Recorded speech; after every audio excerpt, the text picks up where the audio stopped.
ಒಕ್ಕಲಿಗ ಯುವ ಬ್ರಿಗೇಡ್ ವತಿಯಿಂದ ವಿಶ್ವ ಒಕ್ಕಲಿಗರ ಮಹಾಸಂಸ್ಥಾನ ಮಟ್ಟದ ಆಶ್ರಯದಲ್ಲಿ 2 ದಿನಗಳ ಕಾಲ ರಾಜ್ಯ ಮಟ್ಟದ ಸಾವಯವ ಸಂತೆ, ಉಚಿತ ಆರೋಗ್ಯ ಶಿಬಿರ, ಸರ್ವ ಜನಾಂಗದ ವಧುವರರ ಮುಖಾಮುಖಿ ನಡೆಯುತ್ತಿದೆ. ಪರಮಪೂಜ್ಯ ಜಗದ್ಗುರು ಕುಮಾರ ಚಂದ್ರಶೇಖರ ಸ್ವಾಮೀಜಿಯವರ ಸಂಸ್ಮರಣಾ ಗ್ರಂಥ ಹಮ್ಮಿಕೊಳ್ಳಲಾಗಿದ್ದು, ಜಗದ್ಗುರು ಡಾಕ್ಟರ್ ನಿರ್ಮಲಾನಂದನಾಥ ಮಹಾಸ್ವಾಮೀಜಿ ಕಾರ್ಯಕ್ರಮದ ದಿವ್ಯ ಸಾನ್ನಿಧ್ಯ ವಹಿಸಿದರು.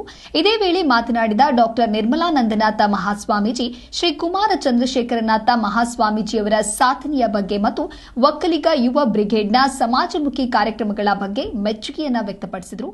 ಕಾರ್ಯಕ್ರಮದಲ್ಲಿ ನಿಶ್ಚಲಾನಂದ ಮಹಾಸ್ವಾಮೀಜಿ ಮಾತನಾಡಿ ಕಾರ್ಯಕ್ರಮದ ಉದ್ದೇಶಗಳ ಬಗ್ಗೆ ತಿಳಿಸಿ ಒಕ್ಕಲಿಗ ಬ್ರಿಗೇಡಿನ ಸಂಸ್ಥಾಪಕ ಅಧ್ಯಕ್ಷ ನಂಜೇಗೌಡ ನಂಜುಂಡ ಅವರ ಶ್ರಮ ಮತ್ತು ಸಾಧನೆಯ ಬಗ್ಗೆ ಮೆಚ್ಚುಗೆಯನ್ನು ವ್ಯಕ್ತಪಡಿಸಿದರು. ಪ್ರಾಪಂಚಿಕ ಸೇವಾ ಮಾರ್ಗಕ್ಕಿಂತ ಹೆಚ್ಚಿನ ಸೇವೆಯನ್ನು ಮಾಡಲಿಕ್ಕೆ ಅವಕಾಶ ಇದೆ ಅಂತ ಭಾವಿಸಿ ಅವರು ಸಂತರಾಗಿ ಇಂದು ನಮ್ಮ ಮುಂದೆ ಇದ್ದಾರೆ. ಅಂತಹ ಡಾಕ್ಟರ್ ನಿಶ್ಚಲಾನಂದನಾಥ ಮಹಾಸ್ವಾಮೀಜಿಯವರ ಉಪಸ್ಥಿತಿಯಲ್ಲಿ ಎಲ್ಲ ಕಾರ್ಯಕ್ರಮಗಳು ಚೆನ್ನಾಗಿ ಆಗಲಿ ಅಂತ ನಾವು ಬಯಸಿ ವೇದಿಕೆ ನಮ್ಮ ಎಸ್.ಟಿ. ಸೋಮಶೇಖರ್ ಅವರ ಉಪಸ್ಥಿತಿಯಲ್ಲಿ ಮಂತ್ರಿಗಳಾಗಿರ್ಬೋದು, ನಂತರದಲ್ಲಿ ನಮ್ಮ CRS ಚಲರಾಜಸ್ವಾಮಿ ಅವರು ಬಂದು ಮಾತನಾಡಿ ಹೋಗಿದ್ದಾರೆ. ಅಂಕೆಗಳು ನಮ್ಮ ನಂಜಾಲ ಸ್ವಾಮೀಜಿಯವರ ಎಡಭಾಗದಲ್ಲಿ ಕೊಡ್ತಿದ್ದಾರ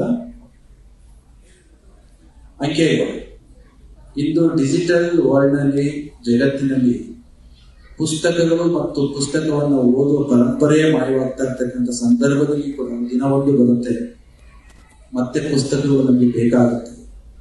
ಪುಸ್ತಕಗಳನ್ನ ನಿರಾಕರಣೆ ಮಾಡಲಾರ್ದ ಕಾರಣಕ್ಕೆ ಜತನವಾಗಿ ಪಾಂಡವಪುರದಲ್ಲಿ ಲಕ್ಷಾಂತರ ಪುಸ್ತಕಗಳನ್ನ ಅವರು ಕಾದಿರಿಸಿದ್ದಾರೆ.